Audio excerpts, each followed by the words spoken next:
Pasteup hat mir halt ermöglicht, dass ich zu Hause mit viel Ruhe und Zeit ein Bild machen konnte, was ich wirklich machen wollte. Und dann das relativ schnell auf die Straße bringen konnte. Das heißt, ich wusste, ich habe ein bestimmtes Endergebnis. Das war safe auf jeden Fall.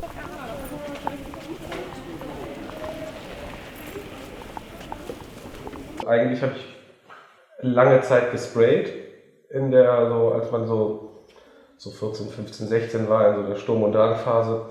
Und war aber technisch scheiße, muss man sagen. Ich war einfach technisch überhaupt nicht gut und habe mich aber immer geärgert, dass ich das, was ich auf Papier mache, nicht so umgesetzt bekomme, wie ich es gerne an der Wand haben möchte.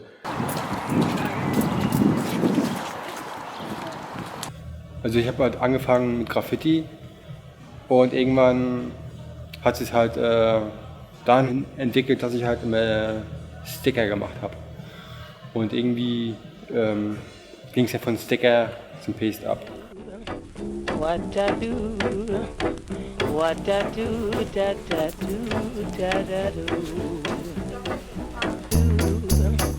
What I do, what I do, da da do, da da do. What I do, what I do, da da do, da da do.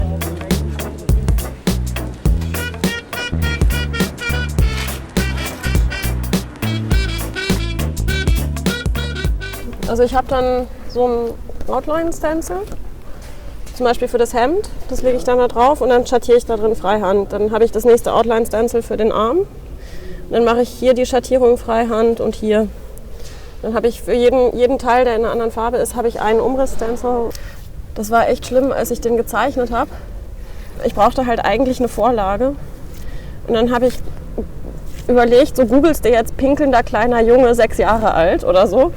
Und ich hab das ein paar Mal bei Google eingetippt und habe mich dann nicht getraut, irgendwie Enter zu drücken. Weil ich dachte irgendwie so, dann kommt die Polizei und will hier irgendwie Pädophile verhaften oder so. Und dann habe ich mich halt einfach an so Größentabellen gehalten und habe das dann so grob improvisiert.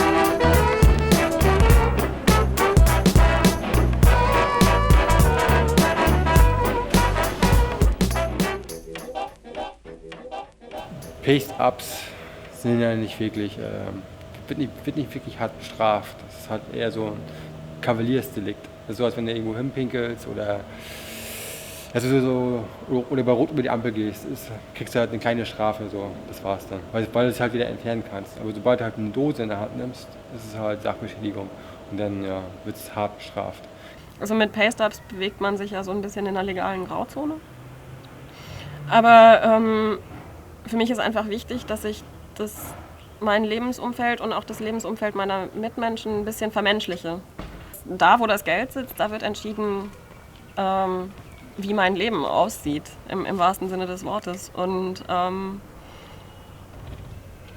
gut, jetzt mache ich halt Pasteups und jeder, der daran vorbeigeht, kann das ja zerstören, kann das abmachen, irgendjemand kann das übermalen, das ist dann deren Recht und das ist halt die Freiheit, die ich mir nehme, die ich dann aber auch anderen einräume in dem Moment durch das Medium Pasteup. Die Frage, wie du es halt machst, meine Sachen kriegst du zum Beispiel mit einem Spachtel und warmem Wasser wieder ab. Wenn du jetzt hingehst und Latex unter den Kleister mischst, dann ist das wie Beton, das kriegst du nie wieder ab. Von daher ist ja die Legalität dann definiert sich über den Grad des, finde ich jetzt, wie weit greifst du in das ein, wo du es halt dranhängst. What I do, what I do, da da do, da da do.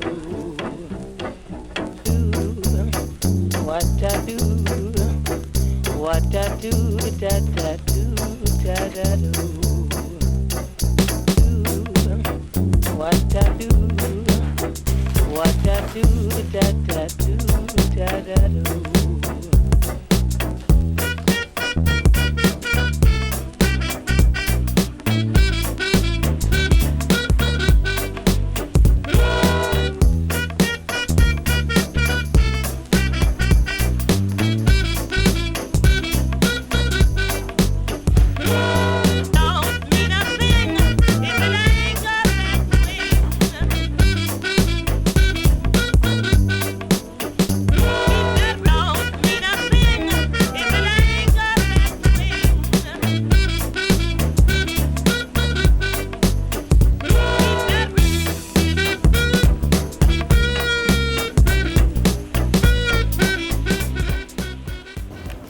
Ja, Inspiration kommt aus den unterschiedlichsten Ecken für mich. Von der Außenwelt so.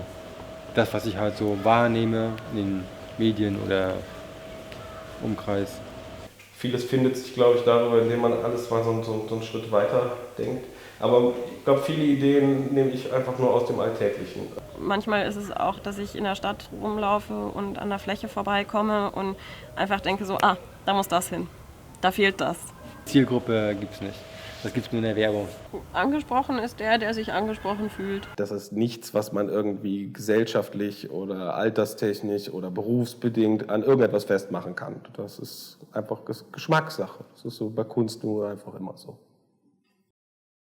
Meine Paste-Ups mache ich eigentlich, indem ich die Bilder vorher auf Overhead-Projektorfolie zeichne und dann über einen Projektor großformatig auf Tapete projiziere und die dann mit dem Stift nachzeichne. What I do, what I do, da da do, da da do. What I do, what I do, da da do, da da do. What I do, what I do, da da do, da da do.